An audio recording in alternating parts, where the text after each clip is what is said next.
Right. That's right. Yee hey, ha hey yee yo, oh yee hey, ha. Hola, bienvenidos. A continuación nos presentamos. Somos Alonso Carvajal y Nicolás Lavalle, del curso de Parentesco de la carrera de Antropología de la Universidad Academia Humanismo Cristiano. Identificación del texto. El capítulo del libro es La organización social de los Kwakiutl, en Las vías de las máscaras, de Claude Lévi-Strauss. El libro fue publicado en el año 1975 en Francia. Este fue posterior a la publicación de su anterior libro Origen de las maneras de mesa, publicado en 1968. Claude Lévi-Strauss fue un antropólogo, filósofo y etnólogo francés. Se formó en el College of Sorbonne. Trabaja en el área de las ciencias sociales. Su perspectiva teórica está en el campo del estructuralismo, dentro de las investigaciones estructurales. Problema que se plantea el autor. Las investigaciones de Lévi-Strauss se sitúan temporalmente en el contexto de la desaparición de las instituciones tradicionales, es decir, ya no quedan testimonios vivos de estas mismas. Solo se pueden acceder al estudio de estas instituciones por medio de escritos. En este caso específico, Lévi-Strauss usa los textos de Franz Boas sobre la sociedad Kwakiutl. En este capítulo en específico busca establecer cierta claridad en torno a las instituciones de su organización social. Conclusión. Los Kwakiutl pusieron una institución de organización social del tipo de las casas equivalente y equiparable al sistema que se vivió en la Europa antigua. Este tipo de organización no está presente solo ahí, sino también en la Grecia antigua, en el Japón de la época Heian, en Melanesia, Polinesia, Indonesia y África, aunque sobre estas últimas no se usa casi nada de ejemplos. Lévi-Strauss comienza haciendo una recapitulación de la investigación de Boas sobre la organización social Kwakiutl. En primera instancia, postula un régimen patrilineal, el cual se diferencia de sus vecinos septentrionales. Sin embargo, bajo la teoría de los sistemas unilineales, aparece un problema, ya que no se puede establecer la exogamia, debido a que los individuos se sienten parte tanto del grupo de la madre como del grupo del padre. Además, entre la aristocracia Kwakiutl aparecen elementos matrilineales, como puede ser que los títulos nobiliarios se heredan por línea femenina. Posteriormente, la perspectiva de Boas cambia y empieza a relacionar a los Kwakiutl con los Salish del este y el sur, quienes comparten con ellos la fundación de los clanes en base a un antepasado mítico, que formó el clan en torno a un área específica, aunque luego tuviera que dejarlo para unirse a otros grupos similares, pero sin perder la memoria de su origen. Es desde esta relación con la base del mito de la fundación de los clanes que propone un régimen patrilineal similar al de los Salish, pero que en el contacto con los grupos septentrionales, los cuales poseen sistemas matrilineales, la organización Kwakiutl evolucionó en esa dirección, adoptando así la categoría de Sep para referirse a la subdivisión de la tribu y descartando la clasificación de gens en favor de la de clan, que es más coherente con el sistema matrilineal. Sobre cómo se eligen los nombres de los Sept hay tres maneras, según el nombre del fundador, según el lugar de origen o por medio de algún honorífico, como puede ser los grandes, los ricos, entre otros.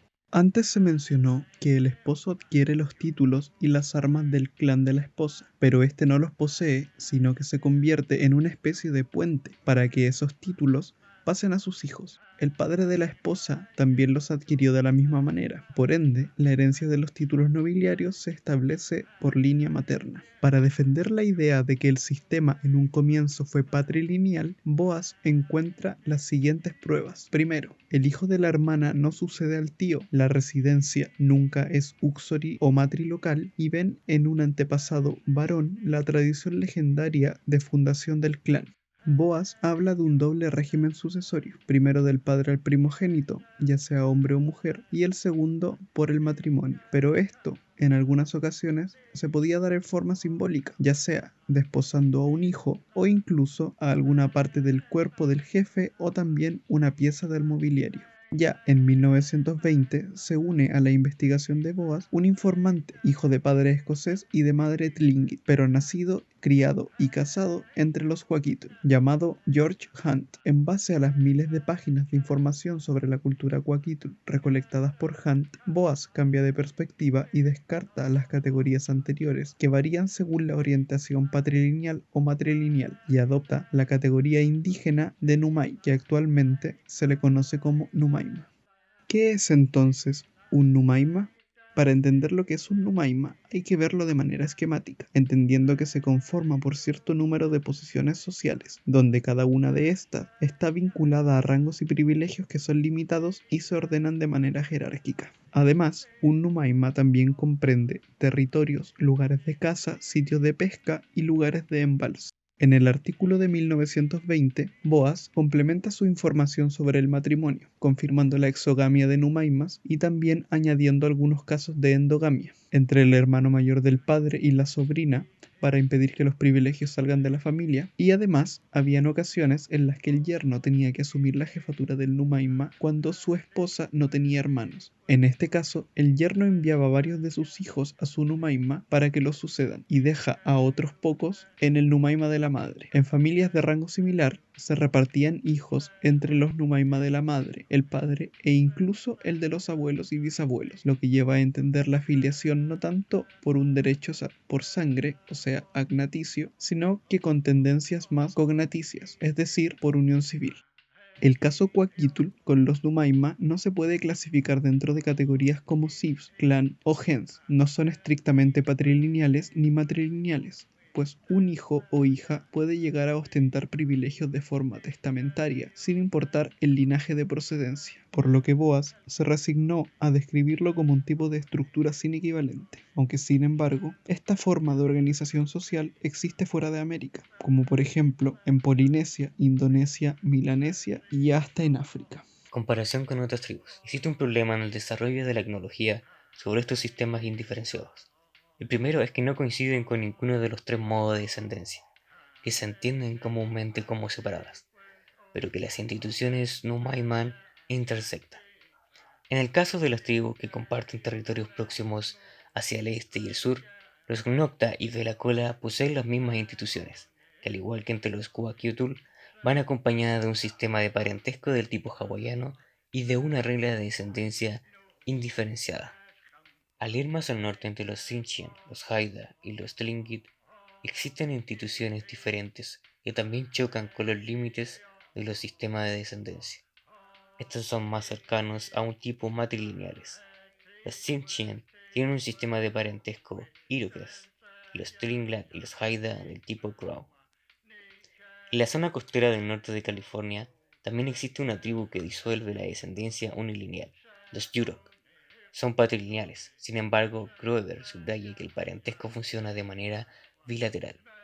Grover señala que los Yurok se organizan en torno a jefes que por A o por B han tenido la capacidad de formar un grupo en torno a su persona, parientes, clientes, semidependientes a quienes dan protección. Entre los Yurok, Grover y su informante indígena Robert Spot hablan sobre las casas, pero mencionan estas únicamente como un elemento material y no las toman en cuenta en el ámbito de la organización social. Sin embargo, el concepto de casa en la sociedad Yurok constituye una persona moral, pero esta limitación no es de las propias facultades de Grover, sino de los términos existentes en la época.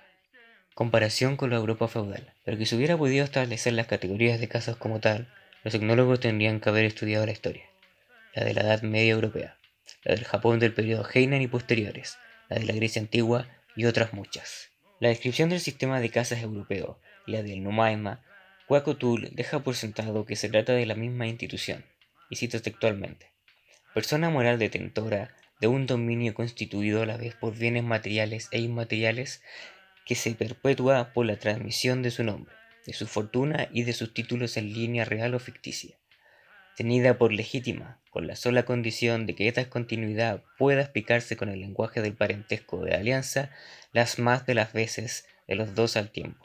El origen de las casas medievales es difuso, porque hasta el siglo XI todos los individuos eran conocidos por solo nombre. Sin embargo, los nombres antiguos se componían a veces a partir de los ascendientes.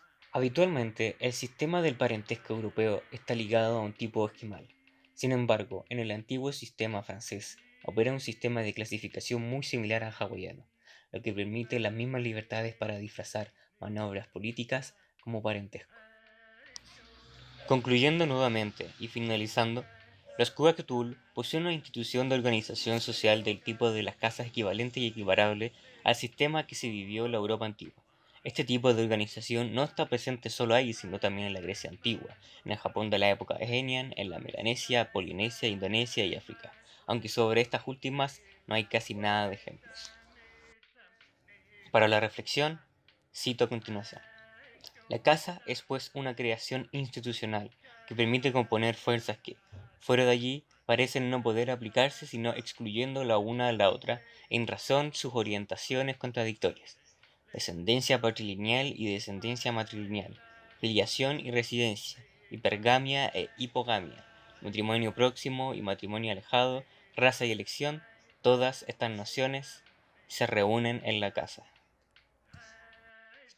Finalmente, incluyendo su relación con teorías antropológicas, respecto a la teoría de alianzas de Levi-Strauss, existe una relación en cuanto al beneficio y composición de los clanes. El matrimonio es utilizado como principal método de unión, como se habló anteriormente, en su composición social.